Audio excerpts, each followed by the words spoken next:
Good morning, student. Today is our Hindi class.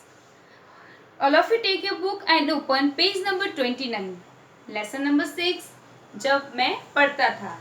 आप सब अपनी बुक निकालो और पेज नंबर 29 ओपन करो और लेसन नंबर 6 जब मैं पढ़ता था चैप्टर का नाम है जब मैं पढ़ता था. आपको ठीक से पढ़ना है और उसको समझना है और अच्छे से सुनना है. और ये जो है ये जो चैप्टर दिया हुआ है आपका गांधी जी की आत्मकथा से लिया गया है और गांधी जी के जो बचपन का जो जीवन चरित्र है इसमें लिखा गया है. और जो इस माध्यम से अपने बच्चों की जो भूल है, जो भी भूल अपन सुधारने की प्रेरणा मिलती है, जो भी अपन मिस्टेक करते हैं उसको सुधारने के लिए हमें इसमें बताया गया है, सीख दी गई है. तो इस चैप्टर को ध्यान से पढ़ना है और अपने जीवन में जो भी चेंजेस है इस चैप्टर के माध्यम से जीवन में उतारने का प्रयास करना है. ओके, तो चलिए देखते हैं अपन चैप्टर में कि जीवन चरित्र, महात्मा जी का जीवन चरित्र कैसा लिखा हुआ है. तो सबसे पहले आप अपनी बुक ओपन करो और ध्यान से जो हम पढ़ रहे हैं उसको ध्यान से सुने. ओके, चलो. मेरे पिता करमचंद गांधी थे. वे राजकोट के दीवान थे. वे सत्यप्रिय, साहसी और उदार व्यक्ति थे. वे सदा उचित न्याय करते थे. मेरी माता का नाम पुतलीबाई था. वे धार्मिक विचारों की महिला थी. मेरे पिता करमचंद गांधी थे. महात्मा जी के पिताजी का नाम था मोहनदास करमचंद गांधी और उनकी माता का नाम था पुतलीबाई. पिताजी का नाम था मोहनदास करमचंद गांधी और उनकी माता का नाम था पुतलीबाई और वे राजकोट के दीवान थे. वे सत्यप्रिय, साहसी और उदार व्यक्ति थे. सत्यप्रिय, सच बोलने वाले और सच बात का ही सामना करते थे. साहसी व्यक्ति, और साहसी मतलब बहादुर, ब्रेव आदमी थे वो, और सीधे साधे व्यक्ति थे. वे सदा उचित न्याय करते थे. वे हमेशा नियम के अनुसार ही बात को करते थे. उनकी माता का नाम पुतलीबाई. वो कैसी थी? धार्मिक विचारों वाली, धर्म से संबंधित विचारों वाली महिला थी. 2 अक्टूबर 1869 को पोरबंदर में मेरा जन्म हुआ. पोरबंदर से पिताजी जब राजकोट गए तब मेरी आयु 7 वर्ष की रही होगी. 2 अक्टूबर 1869. गांधी जी का जन्म कब हुआ? 2 अक्टूबर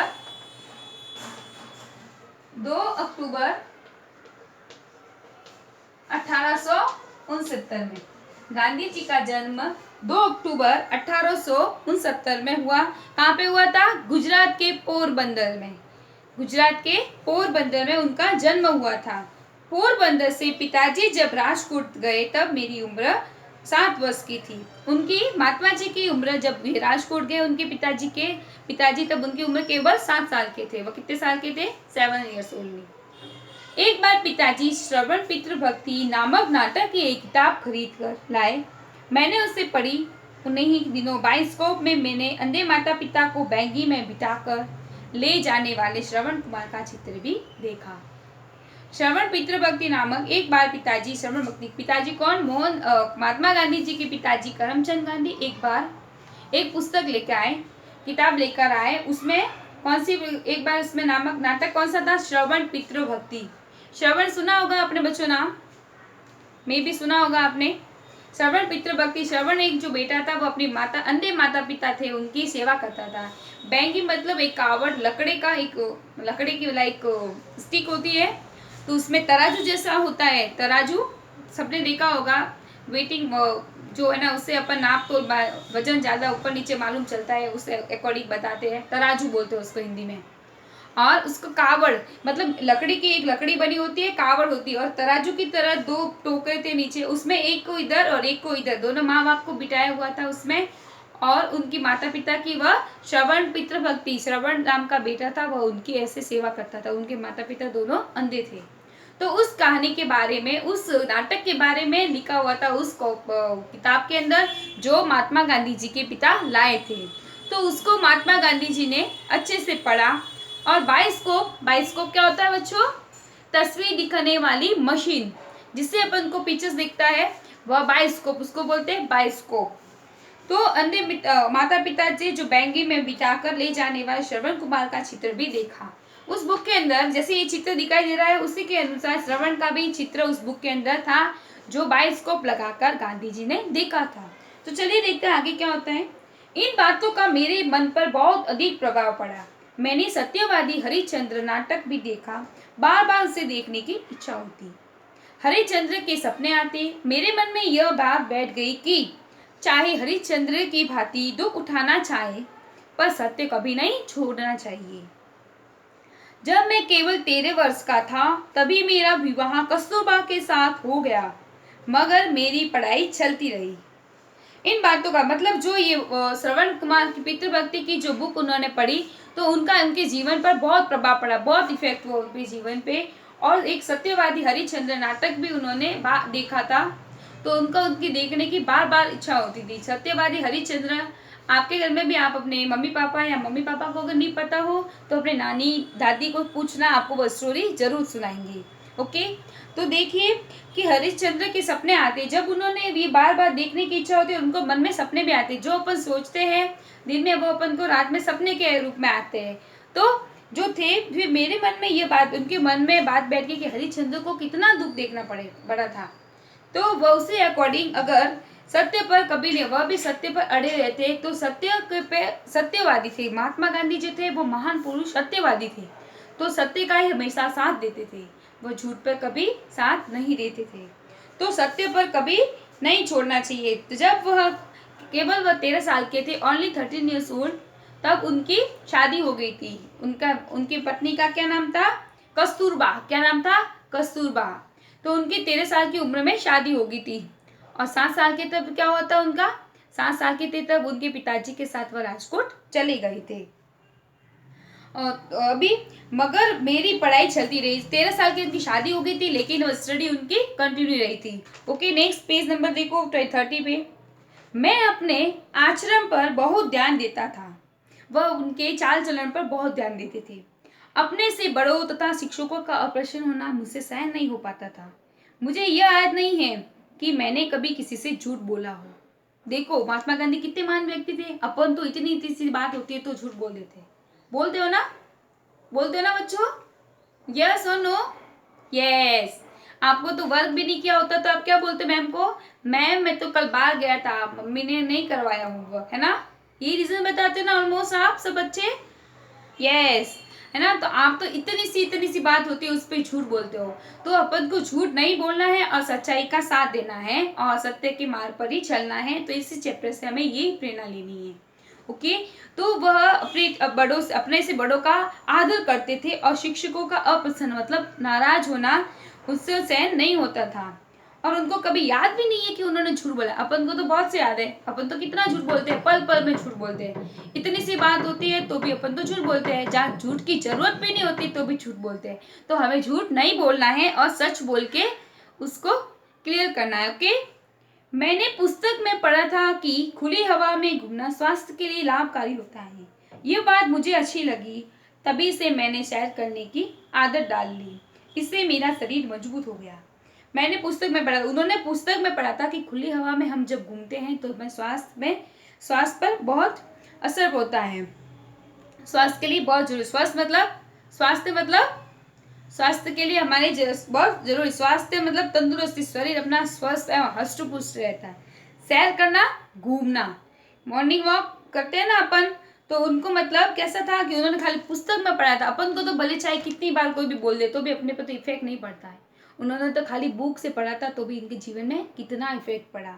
तो बच्चों अपन को भी यही बात ध्यान रखनी है कि कोई अपन को बोलता है, किसी से हमें कुछ चीज सीखने को मिलती है तो उसको एक्सेप्ट करना है। ओके, उनको एक्सेप्ट करना है और उसने जीवन में उतारने के हमें प्रयास करना है।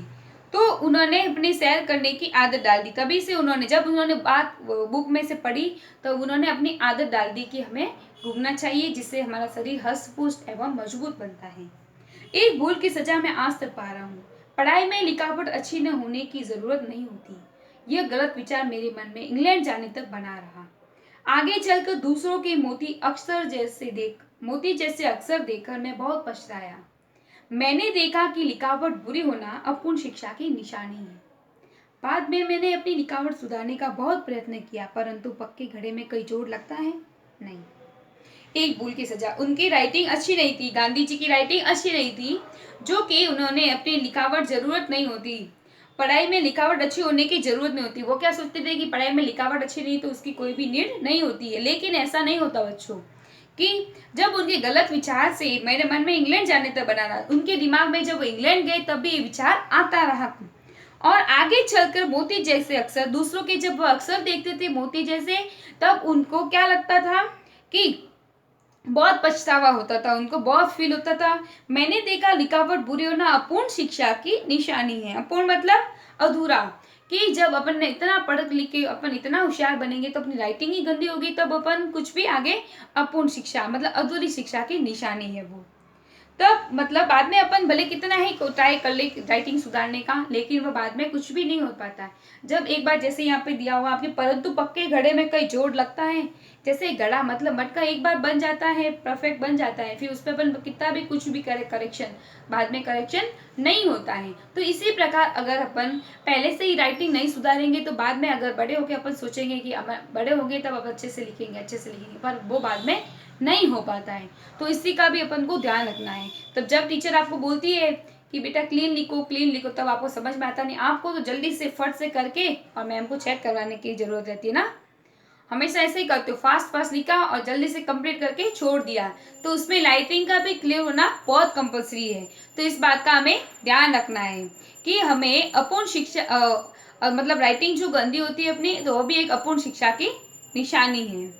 सुलेख शिक्षा का जरूरी अंग है, इसलिए लिए चित्रकला सीखनी चाहिए। बालक जब चित्रकला सीखकर चित्र बनाना जान जाता है, तब वह अक्षर लिखना सीखे तो उसके अक्षर मोती जैसे हो जाते हैं। सुलेख लिखना, सुलेख एक जरूरी अंग है, एक भी एक भाग जरूरी है। सुलेख लिखना भी एक जरूरी अंग है।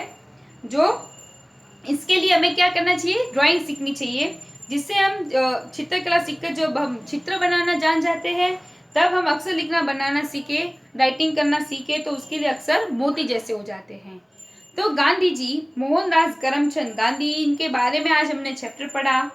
तो ये कैसे व्यक्ति थे, बहुत अच्छे व्यक्ति थे, दयालु, साहसी और बहुत अच्छे विचारों वाले महान व्यक्ति थे। आज भी इनका कई दूर दूर तक किताबों में नाम आता है और इनके जीवन में बहुत परेशानियां आई, पर इन्होंने इनका सामना नहीं छोड़ा और सत्य पर हमेशा अड़े रहते थे। तो मोहनदास करमचंद गांधी का जन्म गुजरात के पोरबंदर एरिया में हुआ था 2 अक्टूबर 1869 में। कब हुआ था? 2 अक्टूबर 1869 में गुजरात के पोरबंदर एरिया में, पोरबंदर नामक स्थान पर हुआ था। उनके पिताजी का नाम मोहनदास करमचंद गांधी था और उनकी माता का नाम पुतलीबाई था। और जब वह वहां से छोड़ के चले गए राजकोट पापा के साथ में अपने, तब वह केवल 7 वर्ष के थे। और जब उनकी शादी हो गई तब वह कितने वर्ष के थे? खाली 13 साल के, 13 ईयर्स के। और उनकी पत्नी का क्या नाम था बच्चों? कस्तूरबा गांधी। क्या नाम था? कस्तूरबा गांधी। तो इन क्वेश्चन का भी हमें ध्यान रखना है कि गांधी जी का जन्म कब हुआ था? 2 अक्टूबर 1869 गुजरात के पोरबंदर नामक स्थान पर। उनके पिताजी का नाम मोहनदास करमचंद गांधी था और उनकी माता का नाम पुतलीबाई था और उनकी पत्नी का नाम कस्तूरबा गांधी। और उनकी शादी केवल शादी ओनली 13 ईयर्स में साल के थे जब उनकी शादी हो गई थी। मोहनदास करमचंद गांधी जो थे, उनके पिताजी थे जो राजकोट दीवान थे, मतलब राजकोट जो एरिया था उनके प्रसिद्ध अच्छे महान व्यक्ति के अंतर्गत आते थे। और जो उनकी माता थी वह धार्मिक महिला थी, धर्म संबंधित बातों का बहुत ध्यान रखती थी। जो आज चैप्टर था अपना, जब मैं पढ़ता था महात्मा गांधी के बारे में, जो इनकी बुक थी उनका पढ़ा, तो इसको फिर से एक बार पढ़ना है। महात्मा गांधी की भी जो बुक्स थे उनके भी इफेक्ट उनके शरीर पर, इफेक्ट उनके जीवन में पड़ता था। लेकिन अब तो ऐसे हो गया है कि कितना भी बोलो चाहे उन पर कुछ भी इफेक्ट नहीं होता है। तो इन बातों का अपन को भी ध्यान रखना है कि कुछ जो अच्छी बातें होती है उसको अपने जीवन में उतारना है और समझना है और उसको अपने जीवन में उतार के उसका अच्छे से समझ के उसको कोशिश करना है। ओके, तो जो अपनी भी राइटिंग को सुधारना है तो इस बात का हमें ध्यान रखना है। ओके, तो ये जो सब चैप्टर था आपका अच्छे से समझ में आ गया होगा आपको। अगर कुछ भी डाउट है आपको किसी भी प्रकार का, तो आप मुझे व्हाट्सएप के माध्यम से पूछ सकते हैं। ओके, तो अपनी जो गलती होती है उसको इसी चैप्टर से हमें ये सीख लेनी है कि जो भी हम गलती करते हैं उसको सुधारना है, ना कि उसको इग्नोर करना है। ओके, तो जो भी अपनी गलती जो मिस्टेक करते हैं अभी, जो बाद में अपन सोचते हैं कि जब बड़े होंगे तब हम कर देंगे, बाद में कुछ भी नहीं हो पाता है।